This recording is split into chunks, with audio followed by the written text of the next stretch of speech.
What is going on, everyone? It is Tyler McKinney back here. Whew! It is good to be back in the land of the living. Yes, I have been down for a few days. Trust me, you didn't want to see that. I was looking a little bit like the Tampa Bay Vipers uniforms. Wasn't good, and you wouldn't want to see that color on me. Just bad looking all the way around. I'm just glad to be back. I'm glad to be doing videos for you guys again. I am excited finally to get back. We can look at these rosters and kind of figure out what we got from them. All right, if it's your first time here, hey, I'm glad to have you. If you're a return viewer, thanks for coming back and thanks for watching videos. All right, let's not waste any more time. Let's just have some fun with it. And listen, the rosters kind of are, for the most part, what we thought they would be. Now, we've got some surprises here and there, and we'll definitely get to those, and we'll go through that information. But for the most part, we kind of got what we thought we would get. And that's okay with me. I think in the end, everything kind of panned out the way we thought it would. It turned out all right. And I would say about 90% of what we thought would happen, happened. And yeah, so let's take that as that. Before we go and break down that stuff, though, let's go through a little bit of housekeeping because there are some things that we need to go over here. It came out that, you know what? The XFL, they're going to have female referees. That's right. And they said that on each one of their officiating staffs, they're going to have a female on each one of them. What do I think about it? I think it's a good thing. But you know, it's one of those things though to where, okay, so I'm a dad and I've got two girls, and I love the fact that they are getting more and more opportunities that women in the past never got. So from that aspect, I love the fact that they're allowing women to have opportunities here, because the fact of the matter is they should be able to. I don't see any reason why they can't be officiating, especially if they can keep up with the game. It's like anybody else. You can keep up with the game. I would love to have you there. But the thing is that to have a female on each one of the officiating crews, I don't know if you need to make that rule and need to do that.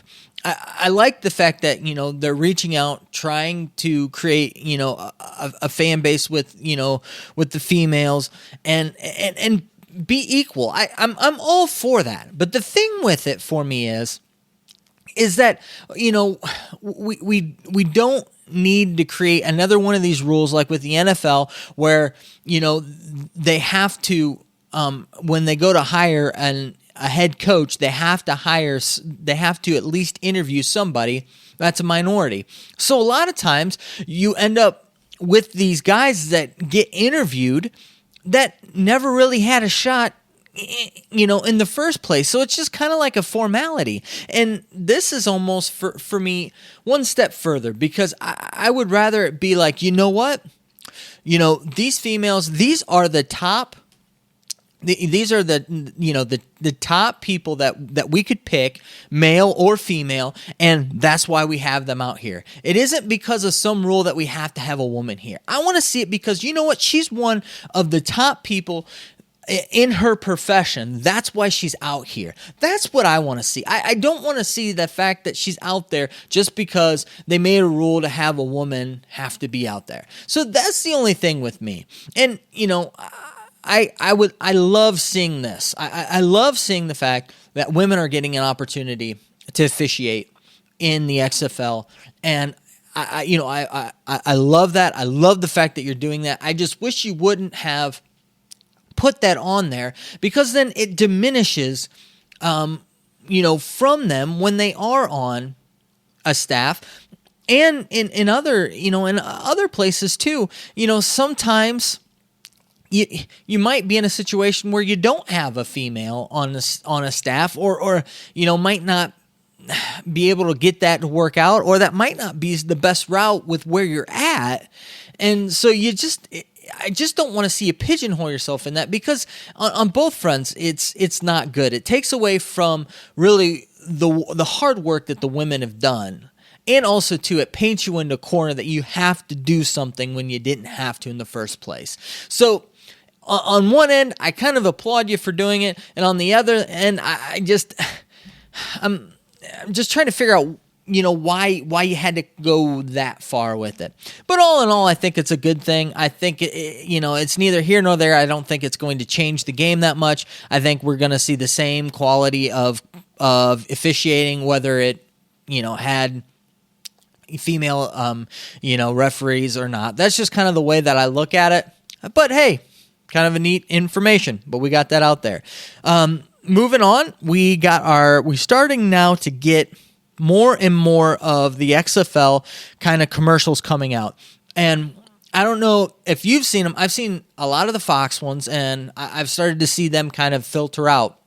But we're starting to see the XFL on the ESPN commercials, and those are kind of neat. And, for me, I thought that they were kind of a neat thing, a cool thing. So as I looked at them, a couple things came to mind. First, right off the bat, I was like, oh, that's what they were doing when they were doing all these photo shoots, and we were seeing all these Twitter pictures of the guys, in the studio doing, posing with the ball and doing all these different things with all of the different lights and all that. Well, now we know why. It was for this commercial, which, listen, the commercial looks great. I think the commercial's great. I got a couple of feels and vibes from it, and I don't want you to take them the wrong way. Because first and foremost, I want to say I really like the commercial. I like what they're going for. I like what they're doing here. Now, the two things that I take away is that they're giving it a retro feel. I love that kind of early 2000s look.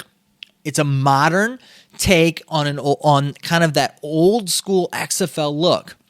And again, the way that they do the colors and the color scheme and that, very vibrant red in your face with that very dark backdrop and those vibrant colors coming at you.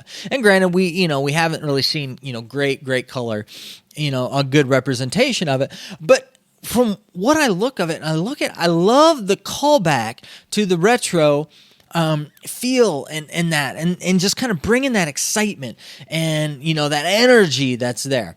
I think it's great. I don't think it takes away from what the XFL is trying to do. I think it does kind of, harken back to the roots of what the XFL was. Nothing with a bad kind of taste in your mouth, though. Just kind of getting people psyched and, really feeding off of that and really trying to show the brand that's there for today. And so all in all, I really, really liked it. I thought that was great. I thought that it was a really good way to do it. And from the photo shoot stuff, they really pulled it off. I thought it was really, really neat. And also, too, if you notice, it kind of featured Cardell Jones and some of the other guys, but it seems like Cardell Jones has been kind of a guy that's been featured throughout camps and, on into this. So looks like that they're really, kind of looking to be that he's going to be kind of one of their bigger guys in the league. So I'm really curious to see how that all unfolds. So let's go ahead and one more story I do want to cover that is kind of interesting to me. So we've gotten a little bit more information on kind of what all went down with the XFL video game. And this is all good news. Now, this isn't really anything else that's kind of any more that we've gotten. It's just that we're kind of seeing a little bit more of the picture. So Sports Gaming Online, they were the ones that kind of, came out and, said that the XFL was in talks, and they've been in talks and trying to get a game together, and that, with a major developer, and that, kind of they haven't been able to solidify a deal, and really this major developer really wants to make sure that they're kind of a viable league and that they're going to be around, and they really don't want to take on a project unless they're certain that the XFL is going to be around. So as they kind of went through that, they kind of actually came out with a little bit more information, which I thought that was, really cool thing. One, they verified that it definitely was not, Access Football. If Access Football is kind of a third-party kind of football, football game company that makes American football game. It's okay for for a small third party game like that. I don't want to take anything away from those guys. Well, they've done a lot of work, and they've come a very long way in a very short period of time, especially for the size of company that they are. But that's not what we were looking for as a game. And it's looking more and more like it was definitely 2K who they've been talking with. So for all of us, all pro football fans, the 2K5, ESPN football, this is another good step in the right direction. Now, granted, they tried to reach out to them. They didn't get any response back, but that's nothing new. But it's looking more and more like that is the developer who that they've been talking to. So, guys, you got to keep pushing the XFL, especially if you're video game fans and want that game back, because, man, if we could get some newer graphics and really some of this modern stuff that's out there now and get that infused back into that old game system the way it is, oh, man, that's just going to be one heck of a game, and Madden won't stand a chance if that comes back out. Like I said, I've been excited about that, and even more now it's looking more and more like that's the case. So, guys, we've got to get the XFL to succeed, so at least we can get that video game. I might even be more excited about getting the video game than maybe the XFL season. I'm exaggerating that a bit, but I really did love those football games and still have them to this day because they were that good. All right, let's go ahead and now let's look at a lot of the personnel things that have happened and stuff like that. So, like I said from the onset, there really wasn't a whole lot of shockers and a lot of things that really stood out here. That kind of were new and kind of different. But there were some things that I found interesting. One, let's go ahead and let's start on the Seattle Dragons side of things, because I found there's a couple things that have happened kind of in the past day or so. Pretty much, let's start off that Jaquan Gardner, he signed with the Dragons. Now, Jaquan Gardner, he was a guy who played for the 49ers. He did okay, but he had some injuries and couldn't play this year, so he's pretty much had to sit out this year. Well, it looks like that he's signed with the Dragons. He's going to be playing with them, and he just pretty much just bolsters an already good backfield. So, looking good there. I think that guy with NFL experience. So definitely look to see how quickly he picks up the pace, though, with only about 10 days by the time he gets out on the field. So we'll see how quickly he can get up to pace and get some time in this season. Now, the big news, though, is that they've named a starting quarterback. And the starting quarterback, there's going to be Brandon Silvers on day one. And they're actually getting a little bit of kind of pushback from that. People are really wanting BJ Daniels to be the guy there. And from what we were seeing in a lot of the reports, I mean, this was a neck and neck kind of a thing. So they must really, really like Silvers in this position, and that they're trying to get this done with early and try to, any pushback that they get it done with early, so that when they do go with Silvers, it's not a big deal, so that if he does struggle early on, that, that people aren't going to be calling for his head so quickly. He misses a couple passes, he go all of a sudden, he's 3 for 7, and people are wanting BJ Daniels in the game. I that might be what they're doing here. I don't know. I know that both of them played pretty well in preseason, and I do know that BJ Daniels was looking really, really sharp to a lot of people, and a lot of people were thinking that it was his job.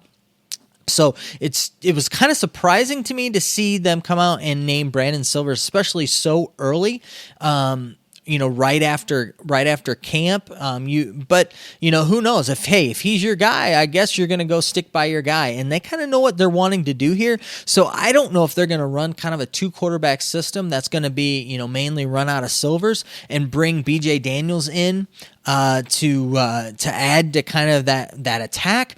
I don't know. I felt this one kind of odd, a weird feel for me just to come out now and say it.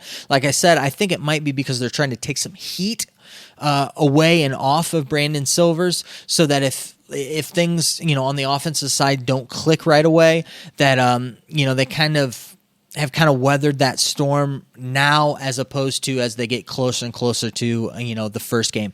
I don't know. Those are just kind of my thoughts with that. And so we've got that information, and then the next little bit of information that we have when it comes to like player personnel things, it's just the Wildcats. And the Wildcats have literally been the wild card, really all camps. I mean, whether it be mini camp or training camp. I mean, so let's just get this big elephant out of the room. They signed Oakman back. Don't have a clue why, but they've signed Oakman back. So if you remember Shawn Oakman, he's drafted by him. He was highly drafted, and then at the end of minicamp, they just let him go. They just let him go. We don't know why. He wasn't on any rosters, wasn't on any squads, and then all of a sudden, training camp's over, and he's signed back to the team, and he's on the 52-man roster. I have absolutely no clue why. He wasn't there at training camp that we know of at all, but yet it looks like he's going to be a guy who's going to be out there on the field. So I don't know what happened there, if he had some issues with the coaches, if there was something with that and they got rid of him because of those issues, then they worked him out to bring him back, and he's just that big of a talent that they decided to bring him back. It had to be something that had to be off the field, that they released him and cut him, and then to bring him back, because you would think that with a guy talented like he was, that some other team would have picked him up had it not been for a non-football issue. So I think that there must have been something that happened, something that went on that didn't jive, didn't fly. They released him, and then they got it all figured out. They got it worked out, and then they got him back on the roster. When they needed to get him back. I project that he's going to be probably one of the guys who's going to be playing a lot of football for them, and I think he's going to be a stud in that defensive front seven there. So I think it's a good pickup for him. I just think it's weird and it's crazy. And continuing the weird and crazy, they had KD Cannon, who was another big draft pick for them, wide receiver. They cut him. So he's not on their team. Ross isn't on their team anymore. They traded him away. So it looks like what they were thinking they were going to get and what they were going for with wide receiver, they totally took a 180 and went with a different style of wide receiver in the end. And who knows? It might be because they ended up getting Josh Johnson and the way that Josh Johnson throws and the way he interacts with him. Maybe they wanted a different style of wide receiver. I don't know. It's just like I said, it's the LA Wildcats. They seemed like they were the wild card. You really didn't know what they were going to do, just because it was all just weird and off. I felt like that though, the whole kind of camps, I couldn't really put the finger on them. It wasn't like this Tressman thing where you could tell he was trying things, and that, you just didn't know if they were just off kilter or if this was just a goofy Tressman thing. And it felt like a goofy Tressman thing, whereas this Wildcats thing, you just throw your hands up in the air. You're like, I got no clue. And that's pretty much what we have here, is just like we don't have any clue. And that was the crazy stuff, outside of camp. I really didn't think there was a whole lot of, other things that were really too shocking for me, of note, that with it. Rest was pretty standard, what I thought it would be. Moving on now, the last little bit of information, and this is kind of a sad story. So the DC Defenders defensive coordinator, Jeff Fitzgerald, he stepped down, and it looks like it has to do with an illness in his family. It looks like, or something going on in his family. It looks like it's something to do with his mother, and it has to do with health, and it doesn't look very good. And, my heart goes out to him and his family, and definitely, guys, be lifting them up in your prayers, because it doesn't look like a good situation, because he stepped down. And, some people have said, how do you step down from this position? How do you, this and that? It's a short season. They've only really, from here on out, they've really got maybe 12 12, 13 weeks here. And if you've got an illness like that, it's going to take some time to where by the time he gets anything figured out, or if, anything like that, that's going to be significant time to where, it's really best interest for all parties for him to probably just step away from the team, and to do that. And I don't think that it has anything to do with, well, if the XFL is not that good or you're turning down a good opportunity. I just think there are just some things in life that are just more important than sports and money, and and family's one of them. So, guys, like I said, I don't know exactly what's going on, but it seems to be the word that there's something going on when it comes due to health with someone in his family. Like I said, people have mentioned his mother, so keep him and his family in your prayers. And, it does look like, though, that they're probably going to be in good hands. And I'm going to butcher his name, and so I apologize. But Louis Koyoff, he's stepping up. He was the passing game coordinator and the secondary secondary coach, and so it looks like he's going to be stepping up. And listen, they've got a great secondary, so I look for them not to miss a beat. They've got a really good defense. They've looked really good in camp, so I think that their defense is going to be just fine. I think these guys are going to be poised, going to be ready, and I think they're going to be fun. They're going to be flying around the ball. Their defense is going to look sharp, and it looks like they're adding Mike Gillammer. And Mike seems to be, he's a guy who's got a lot of experience in the NFL coaching the D-backs. So for him to come in and to be a D-backs coach, it'll be perfect fit for him and perfect fit for them. So it looks like, though that they're going to be missing Fitzgerald, looks like, that they're in the best situation that they can, and they got a guy with over 15 years of NFL experience. So, I think, again, the XFL, in all fairness, did a fairly decent job of picking up a guy on a very short notice and really getting him in there to play. And so really, as we come down to it, that's kind of, the breakdown of all of it. It was, not a lot of, not a lot of fireworks, not a lot of crazy, just some good, solid rosters. And listen, let's get things geared up. Let's get things ready. We're about 10 days ready to go. And I'm ready for some football. I'm ready to break down some games. I'm ready to get in, mid-season form. I'm ready to watch some football and start breaking down some games. And we're just getting closer and closer to that. So I hope you guys are excited, because I know I am certainly excited. So let me know what you think down in the comment section. I want to know what you think on all those stories, all the things that we've got going on right now in the XFL. All right. I know that you're busy, and I know that I'm busy, so let's get on out of here. You have a good night. Bye.